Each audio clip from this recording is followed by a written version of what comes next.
Hello busy people, ఏంటా సంగతి అని చూస్తున్నారా? మా డాడీకి విడుముళ్ళు అనమాట. చాలా చాలా బాగా జరుగుతుంది. చూడండి ఎంత హడావిడిగా ఉంది.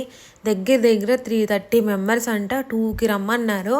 నేనైతే 6కే వచ్చాను. 6కి వచ్చినా కూడా 10:30 అయ్యింది అన్నీ అయ్యేసరికి. అప్పటికి ఇంకా రెడీ చేసి ఉన్నాయి. అందుకనే నేను 6కే వచ్చానమాట.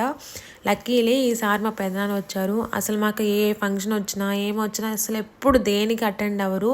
మేము చాలా చాలా మిస్ అవుతాం. ఆ ఎమోషన్ చాలా బాగుంటుంది. మాకు ఆ లక్ లేదనుకుంటా. మేబీ ఇక్కడ మంచిగా లక్ ఉన్నట్టుంది మా డాడీకి, అందుకే మా పెదనాన్న వచ్చారు. అలాగే మా చెల్లి వాళ్ళ ఫ్రెండ్స్, తర్వాత మా మమ్మీ అందరం కలిసి మంచిగా నెయ్యి పోసి ఇడుముల్లో బియ్యం కూడా వేసి ఇడుములు కట్టి దండ వేసాము అందరం కలిపి. చాలా చాలా బాగా జరిగింది. మాకు లక్కీగా బ్లెస్ అనిపించింది. పెదనాన్న వచ్చినందుకు కూడా చాలా హ్యాపీ.